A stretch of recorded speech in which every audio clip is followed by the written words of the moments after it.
So if you think back to May of 2021, you probably remember the Colonial Pipeline being completely shut down. Oh, yeah, absolutely. Massive deal. Right. I mean, we're talking about an event that literally froze gas supplies across the entire eastern United States. It caused, massive fuel shortages, people panicking at the pumps, and it led to a multi-million-dollar ransom payment. Yeah, a textbook disaster scenario. But the really interesting thing is the cause of that devastating breach. It wasn't some, highly sophisticated nation-state zero-day exploit. Right, they didn't burn millions of dollars in R&D to get into the network. Exactly. They got in through a single compromised password on a dormant VPN account. That was it. One old account, one bad password, and a major piece of national infrastructure just completely ground to a halt. It's wild when you frame it like that. It is. Because, we used to think of enterprise security as this giant castle. You build a massive firewall, and that's your thick stone wall. You have an intrusion detection system, which is basically your moat. And anyone inside the castle walls is inherently trusted. Right, the whole crunchy on the outside, chewy on the inside model. But today, the castle walls are just gone. The perimeter has completely dissolved. Yeah, 100%. When you have a distributed global workforce, right? People are accessing cloud applications from personal laptops. They're sitting at coffee shops on public Wi-Fi. There is literally no physical boundary left to defend. Identity is the only perimeter you have left. The absolute only one. Yeah, because if you cannot definitively prove who is accessing a resource and then dynamically control what they are actually allowed to do once they get there, well, all the firewalls in the world are not going to save you. And that harsh reality is exactly why we are here today. Yeah. If you are listening to this deep dive, you are likely staring down Domain 5 of the CISSP exam, right? Identity and Access Management. Or, you might just be an IT professional trying to actually build a modern zero-trust architecture, and you need to grasp the structural logic behind all this stuff. Exactly. And look, we know you already have the flashcards. You've got the glossary definitions. You've been grinding through practice questions. Memorizing port number. Right, like memorizing that Kerberos uses port 88. But knowing that isn't going to help you actually design a secure network, and it definitely won't help you pass those really adaptive scenario-based questions on the exam. No, the exam will eat you alive if you just memorize terms. So our mission in this deep dive is to act as your guides here. We want to move you beyond that rote memorization to a fundamental architectural understanding of why these systems are built the way they are. And just to set the stage, Domain 5 is a heavy lift. It accounts for roughly 13% of the CISSP exam, but its concepts, they bleed into literally every other domain. No, that is. You can't secure data, you can't design a network or run security operations without identity. It's the bedrock. So we're going to build this conceptually for you. We'll start from the foundational logic of the AAA framework. The absolute basics. Right, and then move through the mechanics of authentication factors and biometrics. From there, we really need to solve the problem of cloud scale, right? So we'll look at federation and SSO. Which is everywhere now. Everywhere. And then we'll dial it back to secure the internal network with Kerberos and TAC Access plus Paris. Finally, we will lock down the operating system itself with access control models and talk about how to manage the most chaotic element of all. The humans. Exactly, the human element. The life cycle of a user and the specific attacks that target them. So let's just start at the absolute foundation. Any identity system, anywhere, is built on the AAA framework, right? Identification, authentication, authorization, and accountability. Yep, the 4 pillars. But I feel like a lot of people conflate the first two. They treat identification and authentication as if they were the exact same step. Oh, constantly. It's a huge misconception. But fundamentally, they serve entirely different purposes in the architecture. Okay, let's unpack this. How do you separate them? So identification is really nothing more than professing a claim. It is you walking up to a system and saying, I am Alice from accounting.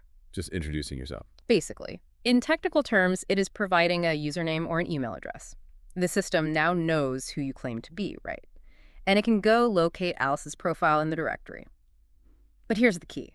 A claim carries absolutely zero trust. Because anyone can type in Alice's email address. Exactly. So authentication is the distinct, subsequent process of verifying that claim. It is the system demanding proof. You claim to be Alice. Okay, prove it. Provide the cryptographic hash of Alice's password or insert Alice's hardware token. Okay, so identification is, here's who I am, And authentication is, here's the mathematical proof. Precisely. And once the system actually verifies that proof, we move to the third A, which is authorization. This is where the system checks the rulebook, right? Okay, you proved you are Alice. Now, what is Alice actually allowed to do today? Right. Can she read the financial database? Can she modify it? Can she delete it? Right, and that ties directly into the fourth A, accountability, which is really just the auditing and logging phase.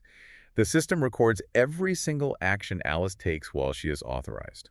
And I want to pause here because the symbiotic relationship between authentication and accountability, it's the entire philosophical core of access control. How so? Well, you simply cannot have accountability without strong authentication. Imagine an organization that relies on shared generic accounts. Oh boy, like an account just named admin. Exactly. An admin account with a shared password on a sticky note that 5 different IT guys know. If a critical database gets maliciously deleted at 2:00 a.m. by that admin account, the audit logs are going to accurately record the authorization and the action. Right, the logs will say admin deleted the database. Yes. But the accountability is completely broken. You have absolutely no idea which of those 5 IT guys actually typed the command. Because you can't tie it to a human. Right. Without non-repudiation, which is the ability to mathematically tie an action to a specific human being, your audit logs are practically useless for any real investigation. That makes total sense. Okay, so to enforce that authorization phase, administrators rely on core principles. And the big two you always hear about are need to know and least privilege. The classics. Yeah, but let me challenge this a bit. Let's ground this in a practical scenario for the listener. Suppose I am managing a database administrator. Let's call him David. I need to restrict his access so he doesn't accidentally or, maliciously wreck the system. How do need to know and least privilege actually apply differently to David's daily workflow? Aren't they just corporate buzzwords for the same thing? It's a great question, and they are definitely not the same thing. So, need to know is focused exclusively on data access.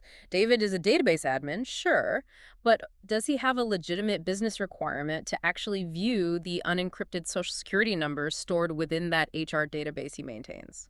Probably not, right? He just needs the server to run. Exactly. If his job is just to ensure the database server is online, patched, backed up, he does not have a need to know the actual data contents. Least privilege, on the other hand, encompasses that data access, but it goes much further into system execution rights. Ah, okay, so it's about what he can do, not just what he can see. Yes. Does David need the ability to install new, unapproved software on the database server? Does he need the ability to change the system clock or physically format the storage array?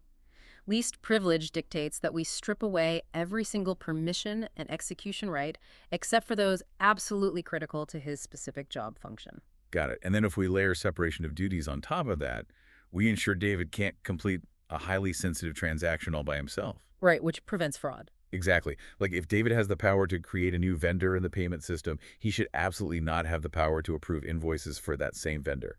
It should require collusion between 2 separate people to pull off a scam. So, for you listening, from a CISSP exam mindset perspective, you have to be very, very careful to separate the concepts of due diligence and due care when evaluating these AAA principles. Oh, that's a massive test trap. Let's break that down. Well, writing a beautiful 80-page corporate policy that mandates least privilege and separation of duties, that is due diligence. Right, because you are doing the research, you are planning, you know what the security framework should theoretically look like. Yes, exactly. But if you put that binder on a shelf and you never actually configure the Active Directory groups to enforce those rules and you never review the audit logs to catch violations, you have completely failed at due care. Due care is the ongoing operational execution of the plan. So due diligence is knowing what to do, due care is actually doing it. Doing the right thing at the right time. Every time. Perfect.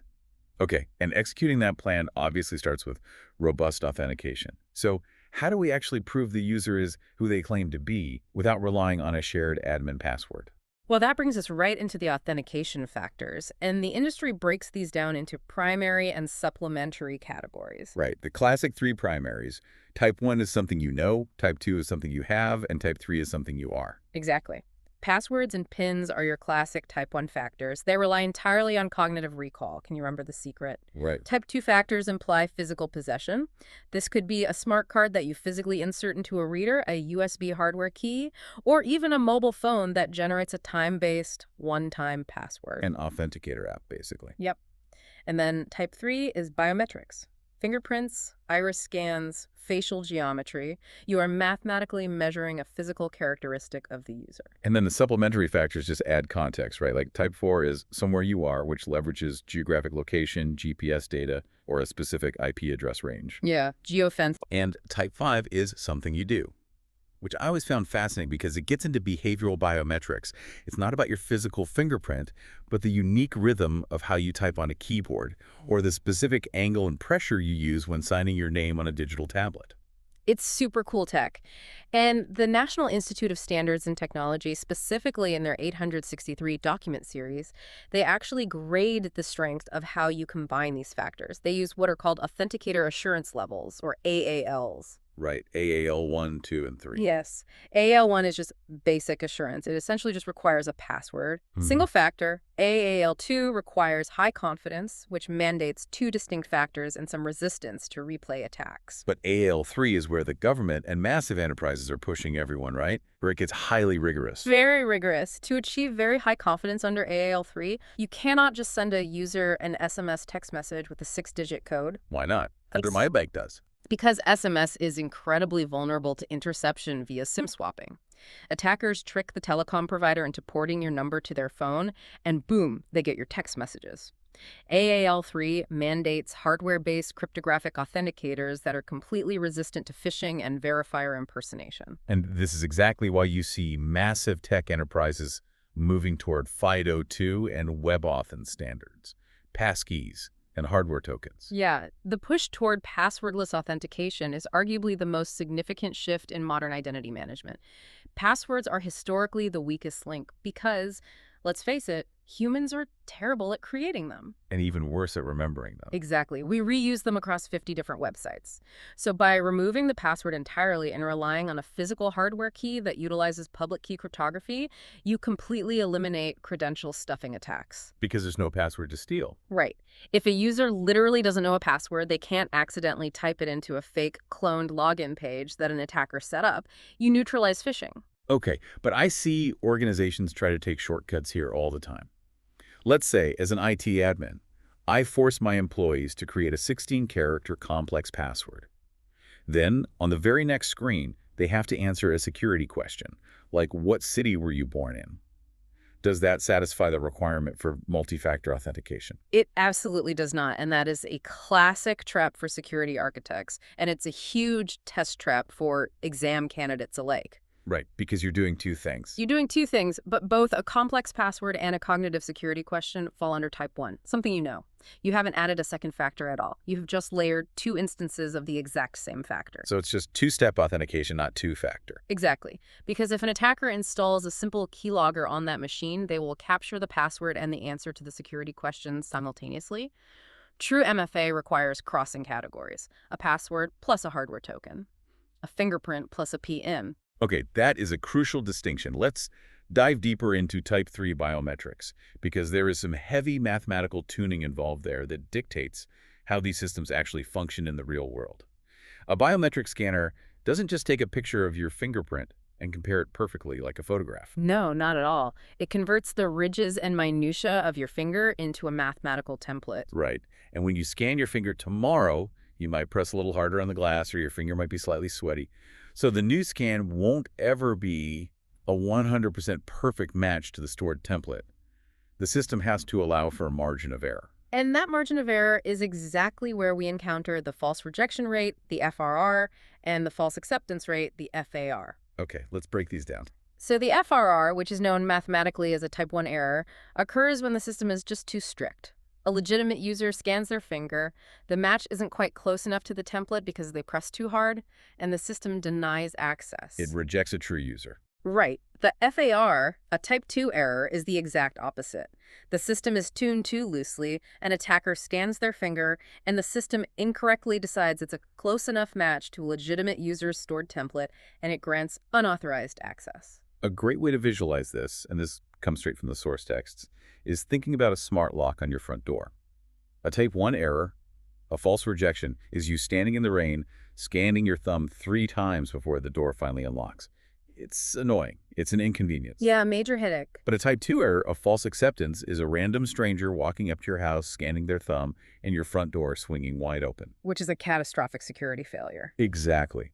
So when evaluating a biometric system's overall accuracy, we look for the crossover error rate, or CER. Right. If you plot the FRR and FIR on a graph based on the system's sensitivity threshold, the CER is the exact point where those two lines intersect. It's where the probability of a false rejection perfectly equals the probability of a false acceptance. And the rule of thumb is, a biometric system with a lower CER is objectively more accurate than a system with a higher CER. Yes, lower is always better for CER. But just because a system has a CER of, say, 2%, doesn't mean administrators just leave the dial set right in the middle, right? The business context dictates the tuning. Precisely. If you are securing access to a highly classified military server room, a false acceptance letting a spy in is catastrophic. You will deliberately tune the sensitivity of that scanner to be incredibly strict, driving the false acceptance rate as close to zero as mathematically possible. You want zero strangers getting in. Zero. But the necessary byproduct of that strict tuning is that your false rejection rate is going to skyrocket. The legitimate generals and system admins are going to frequently get rejected and have to try scanning multiple times to get in. So the business basically accepts the inconvenience of type 1 errors just to eliminate the severe security risk of type 2 errors. Exactly. And keeping an exam mindset here, remember for you listening that FAR, type 2, is almost always the more dangerous scenario for an organization. Type 2 is bad news. Always. Also, keep in mind the massive difference between legal mandates and contractual agreements when you're deploying these biometric systems. Oh, this is huge with privacy laws right now. Yeah. If you roll out facial recognition for your employees in Europe or California, you are navigating strict legal frameworks, right? Yeah. Like GDPR or CCPA. They demand explicit consent and data minimization. You can't just harvest biometric data because it's convenient for IT. Because unlike a password, you can't just issue a new fingerprint if the database gets breached. Exactly. That legal reality of privacy law is totally separate from the contractual service level agreements you sign with the vendor providing the biometric software. Right. The SLA just guarantees the server stays online. It doesn't protect you from a GDPR lawsuit. Exactly. Huh. So, okay. We have established how to thoroughly authenticate a single user to a single system, but modern enterprises don't operate on single systems. Not even close. If we require a user to utilize a hardware token and a PN, that is incredibly secure. But if that user has to access an HR portal, a CRM database, an email client, and a travel booking system, asking them to perform strong MFA 50 times a day will paralyze productivity. Users will absolutely revolt. They will find ways around it. They'll riot. So the sheer scale of modern business breaks that isolated authentication model. How do organizations solve this? They shift the architecture to single sign-on, or SSO, and federation. And SSO is beautiful in its simplicity for the user, right? Yeah. You authenticate once to a central authority, and that authority dynamically grants you access to multiple disparate resources within the network. It completely eliminates password fatigue. It does. Yeah. But the structural trade-off with SSO is that you have deliberately created a single point of compromise. The blast radius is huge. Right. If an attacker manages to steal your SSO session token, they don't just get access to one application. They get the keys to your entire digital life within that company. This is exactly why robust MFA is absolutely non-negotiable on the primary SSO gateway. Okay, but SSO works great when all the applications are actually owned and hosted by your company on your servers. But today, the CRM is hosted by Salesforce, the email is hosted by Microsoft, and the HR system is hosted by Workday. Your company doesn't own those servers. No, you're just renting space. Right, so you can't just build a traditional internal SSO across them. This requires federated identity management. And federation is fundamentally the architectural concept of delegated trust. Your company does not want to manage thousands of user accounts and passwords on Salesforce's servers. No way. And honestly, Salesforce doesn't want the liability of storing your passwords either. So the two organizations establish a federated trust.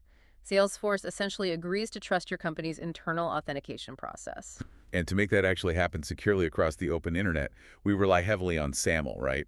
The Security Assertion Markup Language. Yes, SAML is the grandfather of web federation. It's an XML-based protocol. So let's trace the actual sequence of a SAML login, because understanding the flow of who talks to who is critical. The user, acting as what SAML calls the principal, opens their browser and navigates to Salesforce. Salesforce acts as the service provider, the SP. Right. Salesforce recognizes the user is trying to access a corporate tenant, but Salesforce doesn't actually know who the user is yet. So Salesforce redirects the user's browser back to the company's central authentication server, which we call the identity provider, or IDP. Okay, so the user is now looking at their own company's login page, not Salesforce's. Yeah. They enter their credentials, they do their MFA dance. Yep. And once the IDP verifies the identity, it constructs an XML document called a SAML assertion. It digitally signs it to prevent tampering, and it sends it back through the user's browser to Salesforce. And that XML document contains up to 3 specific types of assertions, right? Yes, and these are important. The authentication assertion is basically the IDP vouching for the user. It states, I confirm this is Alice. She logged in at 8:00 a.m., and she used hardware MFA. Then you have the authorization assertion, which tells Salesforce what Alice is actually allowed to do, like perhaps indicating she is just a standard user, not a system admin. Exactly. And finally, the attribute assertion passes along necessary metadata. Alice's email address, her department code, her employee ID stuff, so Salesforce can customize her dashboard. So SAML is the absolute workhorse of enterprise web applications. But if you are building modern mobile apps or interacting with web APIs, XML is considered way too heavy and clunky. Oh, developers hate XML for mobile. Right, so they shifted toward JSON and RESTful APIs, which brings us to arguably the most confusing pair of protocols in this entire domain. OLTHA 2.0 and OpenID Connect. Oh man, the confusion here is endless, and it stems from the fact that developers constantly tried to use OAuth for something it was literally never designed to do. Let's clear this up once and for all. OLTHA 2.0 is strictly an authorization framework. It is a way for a user to grant a third-party application limited access to their resources on another site without ever handing over their password. Let's use a physical analogy here because it really helps. Ugh. OAuth is exactly like a valet key for your car. When you hand the valet your key, you are authorizing them to drive the car around the block and park it. But a valet key is physically restricted. It will not unlock the glove box or the trunk. That's a perfect analogy. You gave them authorized access to a specific function, but you didn't give them your full identity or full control. Right. So think about it in the digital world. If you download a new mobile game and it asks to connect to Facebook to find your friends, the game redirects you to Facebook. You log into Facebook, and Facebook asks you, do you want to grant this game access to read your friend list? You click yes. If you say yes, Facebook issues an OAuth access token to the game. The game can now use that specific token to pull the list via an API. Yeah. But the game never, ever sees your Facebook password, and that token only allows reading the friend list. It doesn't allow the game to post on your timeline or delete your photos. Because it's just the valet key. That is pure authorization. But the game still doesn't technically know who you are. It just knows it has a token to get data. Exactly. It has a token, not an identity. And because the industry desperately needed a lightweight way to actually authenticate users for mobile and API-driven apps, they built OpenID Connect, or OIDC, directly on top of the OAuth 2.0 framework. Yes. OIDC acts as the missing authentication layer. While OAuth issues an access token for authorization, OIDC issues an ID token, which is formatted as a JSON Web Token, or JWT. Okay, so the JWT is the actual identity card. Yes.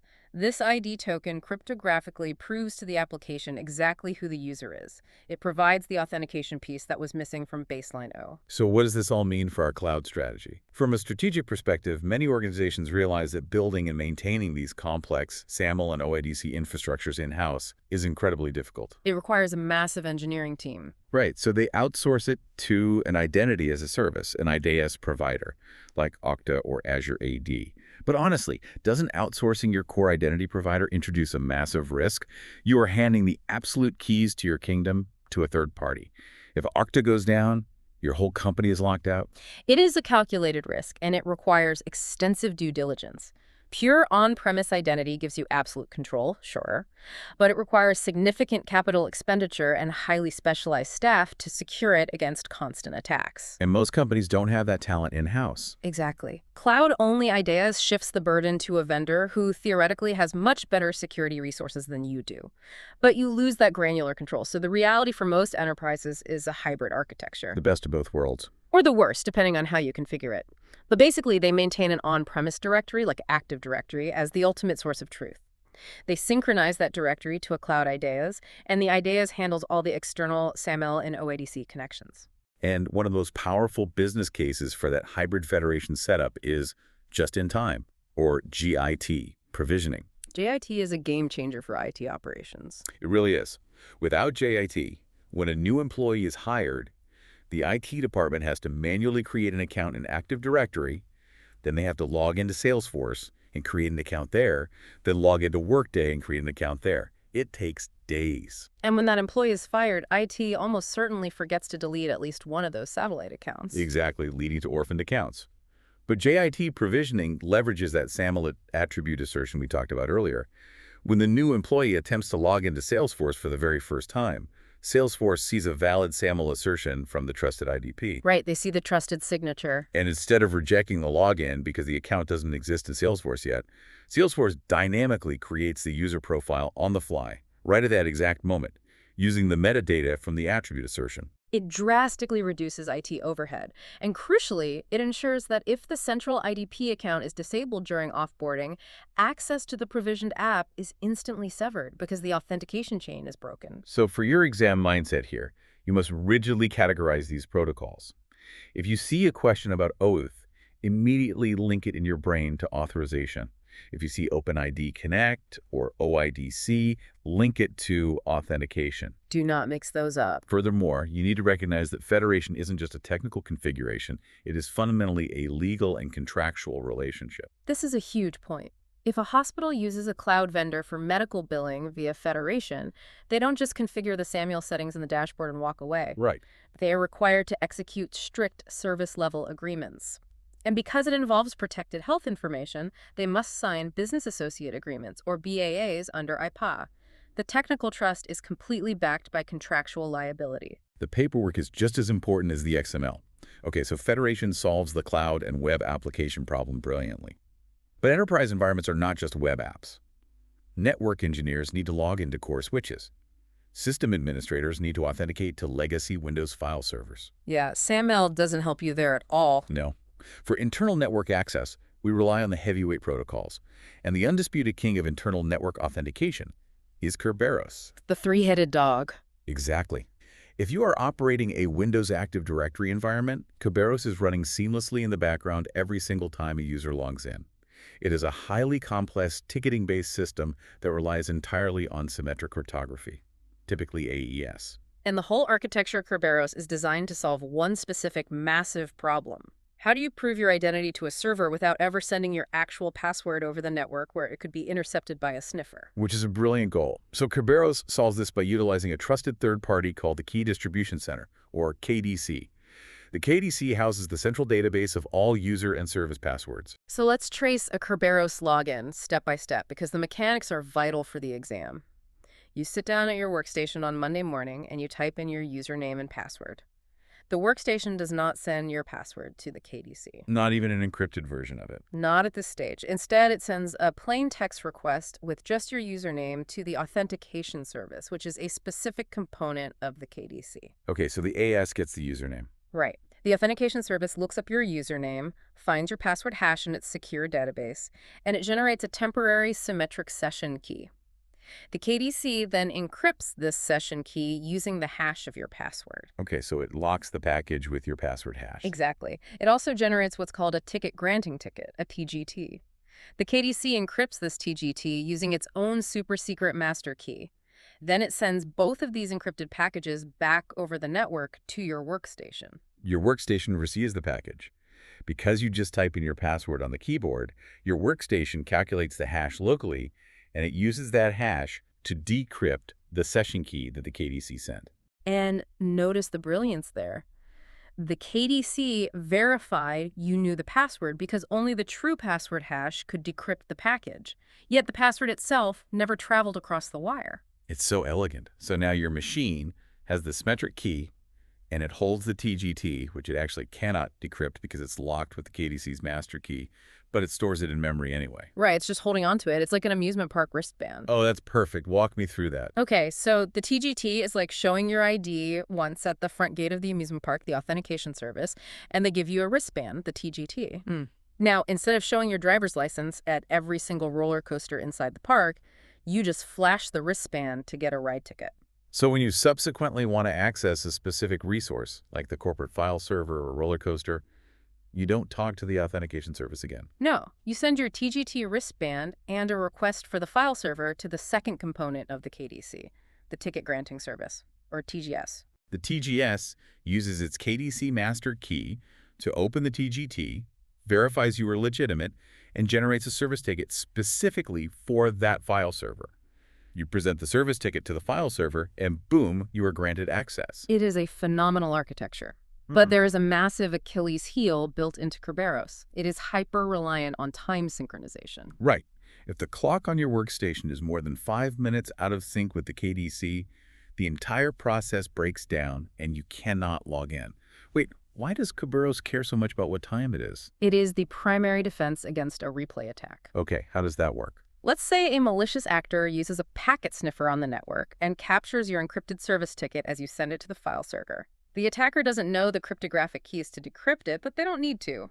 They might try to just copy that encrypted packet and send it to the server again tomorrow, literally replaying it to trick the server into granting them your level of access. Ah, so they just resubmit the locked box? Exactly. To prevent this, Kerberos embeds strict timestamps into every single ticket.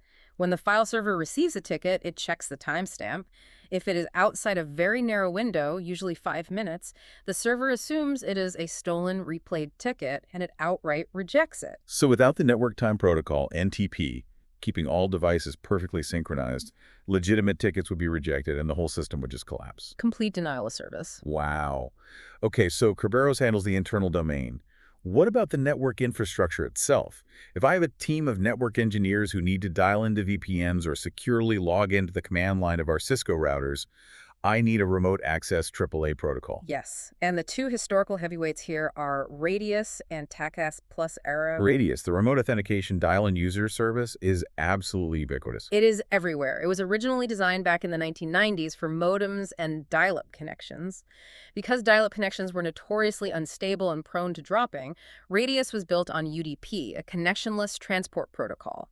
It didn't want the overhead of TCP handshakes over a scratchy phone line. And while Radius is still heavily used today, especially for authenticating Wi-Fi networks via 802.1x, it has severe limitations for modern infrastructure administration. Massive limitations.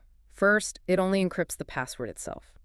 The rest of the authentication payload, including the username, is sent in clear text, which is a massive red flag in a zero-trust environment. You don't want usernames flying around in clear text. No.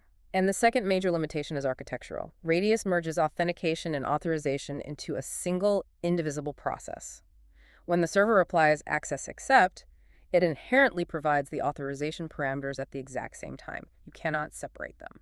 And this is exactly why Cisco developed TACTAS Plus Telwatt of Terminal Access Control System Plus.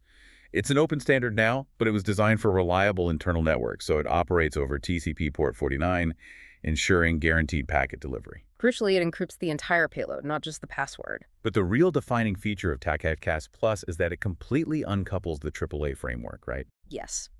Authentication, authorization, and accountability are handled as distinct, separate steps. If you are managing junior network administrators, you might want them to log into a core router just to troubleshoot, so you authenticate them successfully. But because authorization is a separate step, you can configure TAC Access Plus to evaluate every single command they type in real time. Exactly. You authorize them to execute the show running config command, but when they try to type reboot or erase startup config, the TACAX Plus server denies that specific command. Radius simply cannot provide that level of granular command-by-command authorization.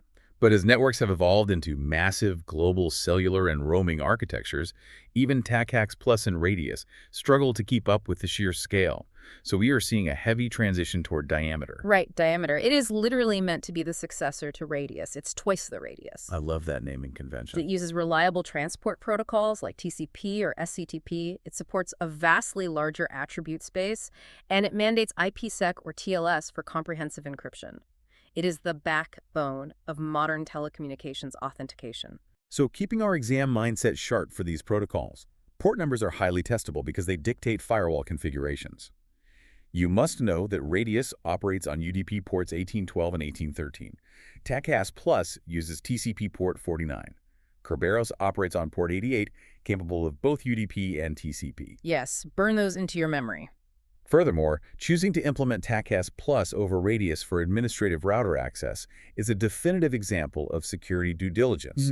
You are making a conscious architectural decision to ensure full encryption and enforce granular least privilege on highly sensitive systems. Absolutely. Okay, so we have successfully authenticated the user, and they are inside the network, but the operating system now has to actually enforce the rules on the data itself. Right. When a user double-clicks a spreadsheet on a file share, the OS has to decide if it should open the file or throw an access denied error. This is the domain of access control models, and it determines the fundamental security posture of the data environment. Let's start with the model everyone interacts with daily on their personal laptops: discretionary access control, or DX. The defining characteristic of a DAT model is that the asset owner dictates access. If you create a document, the operating system registers you as the owner.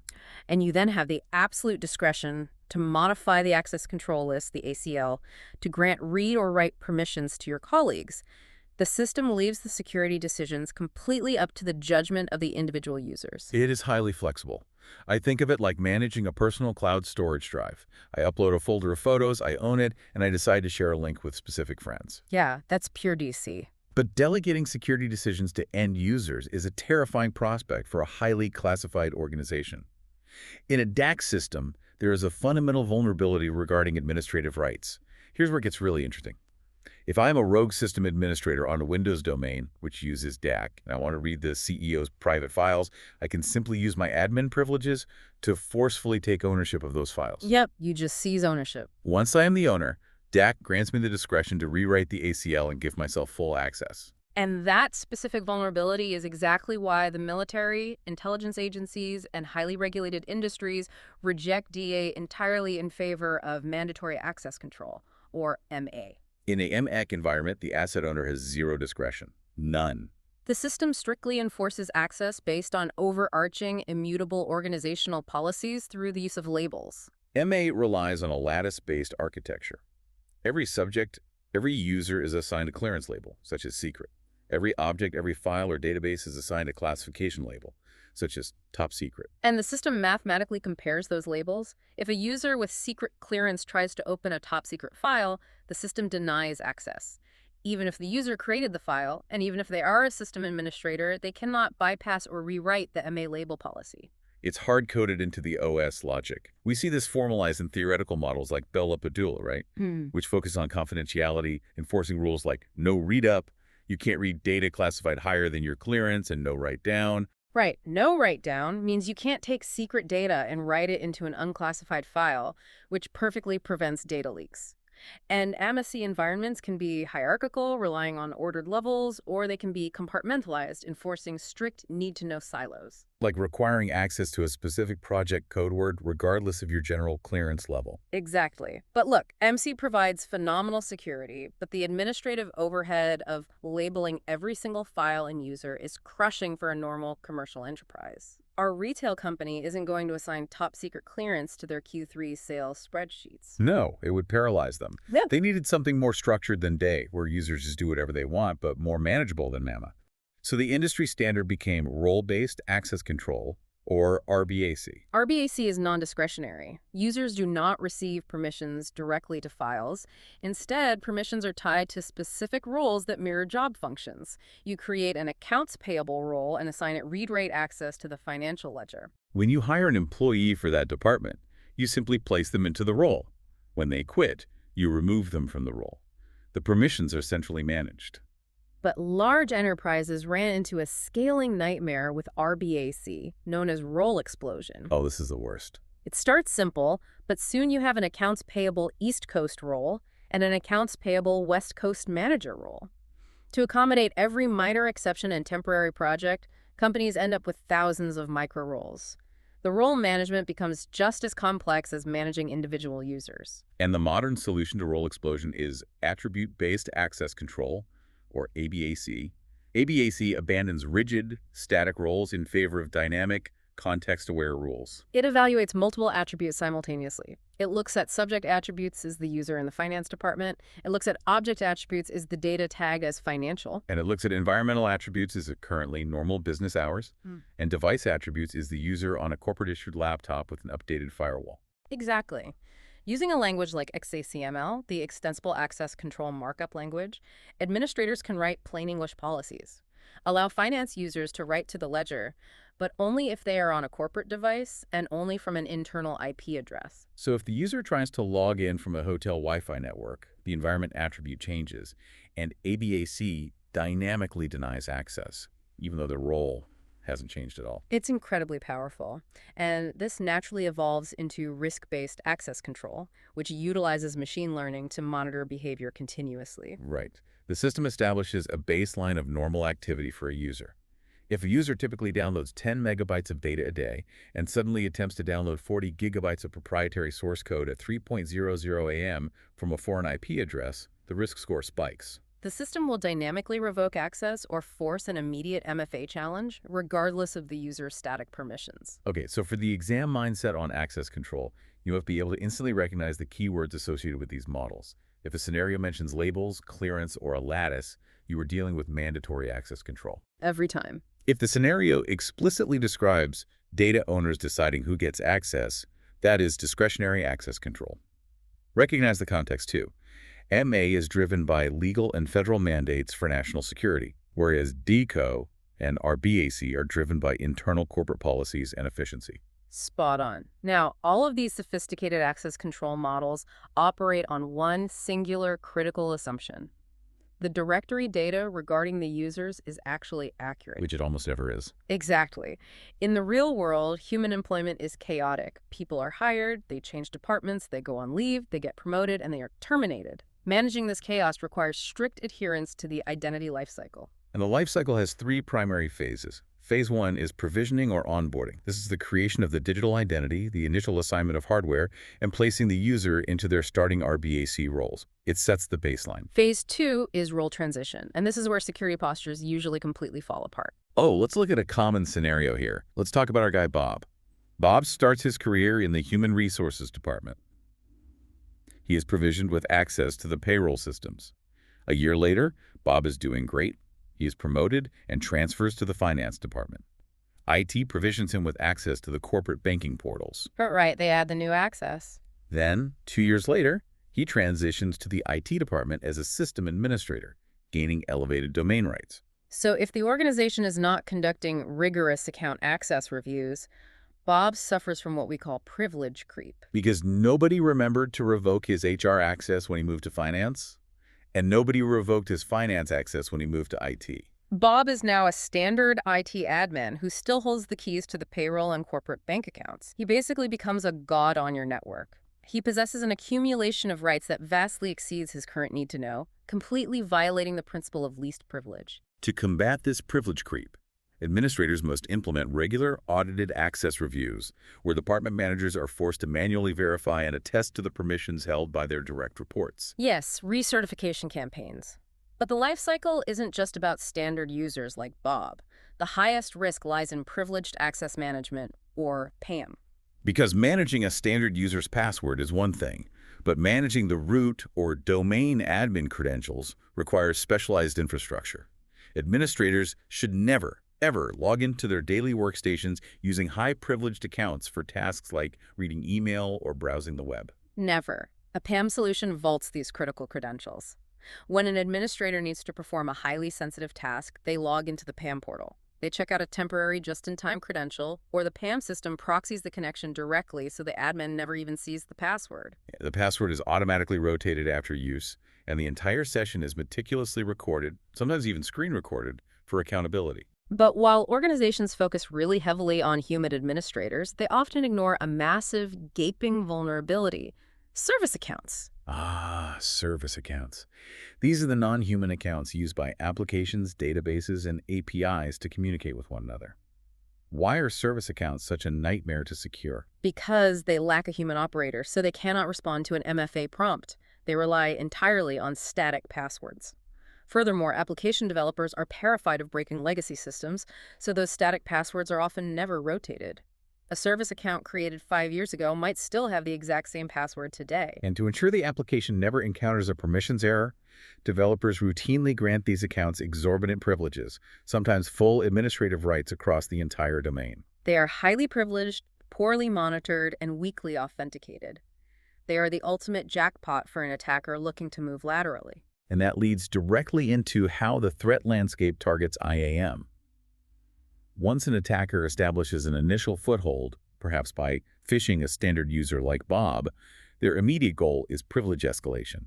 We categorize this into two specific vectors. Vertical privilege escalation is moving up the ladder. The attacker compromises a low-level account and exploits a misconfiguration or an operating system vulnerability to elevate those privileges to root or system admin.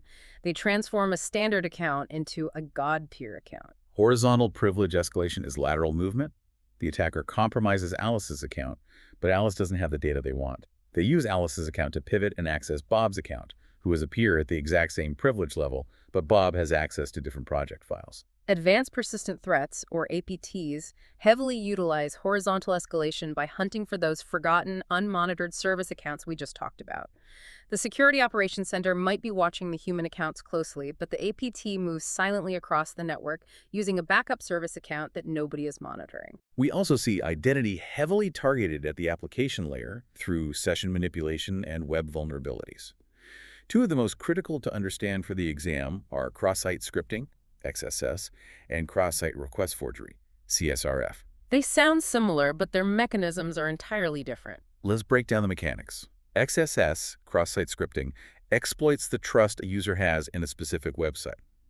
The attacker finds a vulnerability in a web application that allows them to inject malicious JavaScript. Right, usually in a comment section or a forum post. When a legitimate user visits that compromised page, the web server serves the malicious script directly to the user's browser, and the browser executes it. The script can then steal the user's active session cookie and send it silently to the attacker. CSRF, cross-site request forgery, flips the dynamic entirely. It exploits the trust that a web application has in the user's browser. Let's say you log into your bank, and your browser holds a valid, authenticated session cookie. While that session is active in the background, you open another tab and browse the web. You click a malicious link on an attacker's site. That link contains a hidden, forged HTTP request directed at your bank, perhaps instructing it to transfer funds to the attacker. Because the request is sent from your browser, the browser automatically attaches your valid bank session cookie to that forged request. The bank server receives the request, sees the valid authentication token, assumes you intentionally initiated the transfer, and processes it. The vulnerability is that the server cannot distinguish between a request intentionally generated by the user and a forged request silently initiated by a malicious script. And this is exactly why securing the end of the identity lifecycle Phase 3, deprovisioning is absolutely critical to mitigating insider threats and unauthorized access. The offboarding process must follow a strict order of operations. When an employee is terminated, the very first technical action must be disabling the account. You do not delete it immediately. Disabling the account instantly halts all access while preserving the cryptographic keys and data associations. Once disabled, supervisors and legal teams must review the user's emails, files, and data structures to ensure critical business continuity. Only after the data has been secured, transferred, or archived do you move to final account revocation and deletion. Because if a terminated employee retains access to a system for even a few hours after their exit interview, the risk of sabotage, data exfiltration, or logic bombs skyrockets. This brings us to the final exam mindset focus for this domain. In the testing center, ensure you can clearly distinguish between the mechanisms of vertical privilege escalation, moving user to admin, versus horizontal privilege escalation, moving user to user. Also differentiate the web attacks. CSRF targets the application by exploiting session trust, while XSS targets the user by forcing code execution in the browser. Finally, understand the boundaries of due diligence, due care, and the law during the offboarding process. Writing the policy that access must be terminated within 1 hour is due diligence. The IT department actually executing the script to disable the account during the exit interview is due care. And if they fail, and a disgruntled ex-employee logs back in from home to delete files, that ex-employee is violating federal statutes like the Computer Fraud and Abuse Act. The legal boundary dictates that any access post-termination is inherently unauthorized, regardless of technical misconfigurations by IT. Absolutely. Well, we have journeyed through the absolute core of Domain 5 today. We started with the philosophy of the Chipotle framework, establishing that true accountability is impossible without rigorous authentication. We moved through the factors, understanding why balancing the mathematical error rates of biometrics is a business decision and why hardware MFA is replacing the password. We scaled that trust to the cloud, tracing the XML assertions of SAML and separating the authorization of oath from the authentication of OpenID Connect. We dialed back into the network, breaking down the symmetric ticketing cryptography of Kerberos and the granular separated command authorization of TAX ATAX++. We locked down the data using the strict lattices of mandatory access control and the dynamic, context-aware attributes of ABAC. Finally, we navigated the life cycle, highlighting the catastrophic risks of privilege creep, dormant service accounts, and the necessity of immediate offboarding. You now possess the architectural understanding required to look at an enterprise network and identify exactly how identity holds it together. But before we conclude, I want to pose a theoretical challenge for you based on the source text's mention of the 7 laws of identity, which emphasize user control and minimal disclosure. Throughout this entire deep dive, we assumed the enterprise acts as the ultimate identity provider. Right. They own the directory, they issue the accounts. But the industry is exploring self-sovereign identity, leveraging decentralized blockchains. In this model, the user holds their own cryptographic identity keys in a digital wallet on their phone. The corporation doesn't issue the identity, they merely verify the user's sovereign claim. If an enterprise no longer owns or controls the underlying identity provider, how do they reliably enforce access control? That fundamentally breaks the traditional model. If the physical perimeter dissolved a decade ago, and the enterprise loses central control of the identity perimeter tomorrow, the entire concept of an internal corporate network might completely cease to exist. Every interaction becomes a cryptographically verified microtransaction. It's a massive paradigm shift to chew on as you continue your studies. It really is. Thank you for joining us on this architectural deep dive. Keep looking for the structural why behind the concepts, and we will see you on the next deep dive.